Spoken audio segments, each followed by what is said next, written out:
Balikan naman natin sina Chef J. Hurt Vince para magkatid ng sorpresa siya sa Tanglawan Festival! Hi guys! Simulan na yan! Blessed morning mga kapuso! Good morning mga kapuso!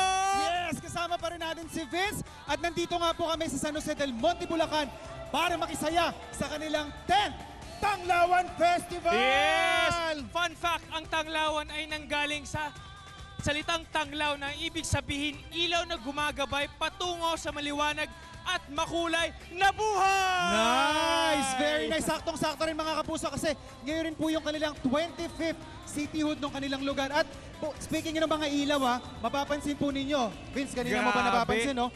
Mga recycled materials po yung ginamit nila for their lanterns na sila po mismo ang gumawa. Napakagaling naman talaga Diba? nila, Chef. Grabe!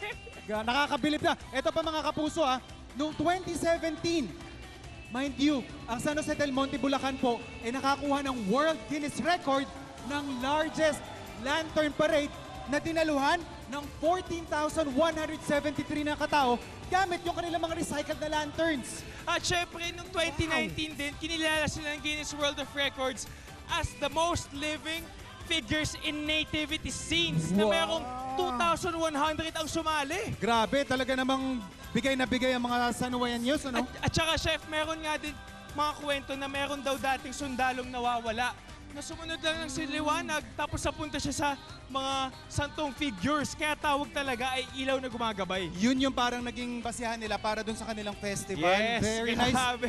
Teka, mga kapuso, Vince, kamustahin mo nga yung mga kapuso natin kasi may nire-ready akong pagkain dun eh. Sige, O, sige. yan. Mag-a-attack muna ako dito. Eh bro, pwede ba kita interviewin? Ano yung name mo po? Ralph po. Matagal ka na po bang nakasali dito sa Tanglawan Festival? First time ko lang po sumali. Mga gaano katagal naman yung yung mga paghahanda niyo dito? More 3 months. 3 months, grabe. Si Chef, Chef, kamusta ka na dyan, Chef? Brother! Mga kapuso, syempre, bukod po sa mga pailaw na yan, hindi naman mawawala kapag fiestahan ang masasarap at mga pinagmamalaking delicacies dito nga po sa San Jose del Monte, Bulacan. Eto, samut-sari, bukod po sa kanilang mga arts and crafts na makikita dito, yung mga pagkain, syempre, na hindi mawawala. Syempre, pag sinabi nating Bulacan, matik na yan. Chicharon bagnet nila dyan. Eto naman, meron din silang sariling version nila ng Valenciana na medyo maganda yung presentation, not the usual Valenciana na nakikita natin. At syempre, kapag Filipino Fiesta, yung mga kakanin. Ito may palitaw tayo, buko pie, cassava cake, at dito mukhang all year round ang Pasko sa San Jose del Monte, Bulacan kasi meron na silang bibingka at puto bongbong. Makikita niyo yung mga kapuso. Brother Vince, kamusta yung mga kapuso natin dyan? Yung mga tao dito! Grabe! Ito, mga musta muna tayo sa mga kapuso nating pumunta dito sa Tanglawan Festival. Ano pong name niya, ate? Nora po. Ma'am Nora! Ano, kung sino yung mga shoutout mo dyan, sabihin mo na! Shoutout po sa mga HDO ng San Jose del Monte, Bulacan! Ate, ano naman yung mga ine-expect mo sa Tanglawan Festival? Masaya po dito sa Tanglawan Festival!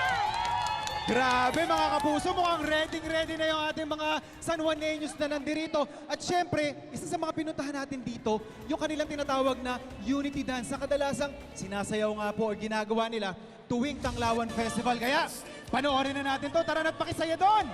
Woo! Let's go! Alright! Eto Grabe. na. Galing, no? Ito na yung pinaka-inaabangan talaga natin, True. itong Unity Dance. Ito na, Ayan mamatay na. na yung ilaw, naghahanda na sila. Yan yung cue natin. Game na yan. Tara, panoorin natin to. Kakaiba to, Vince. Grabe, Diba? sabi nga ni Ralph kanina, 3 months nilang pinaghandaan itong Unity Dance na to. Grabe, yung preparation ng mga kapuso natin dito. And syempre, literal na unity ng mga San Juaneños, kitang-kita sa kanilang laranas sa atin dito. Yes, grabe. Ito na nakita nyo, sisimula na sila. Hindi, tsaka ang ganda ng effect, no? Oo Na nga eh. nakapatay yung ilaw, lutang na lutang talaga yung kanilang mga lanterns dito. At saka thinking of recycled materials ang gamit nila dito. True. Which encourages actually creativity ng Yes. ating mga kapuso. Ayan na mga kapuso, nagsasayaw na sila. Panoorin na natin. Ayun oh, Vince. Tara, Winner, tara. panoorin na natin sila.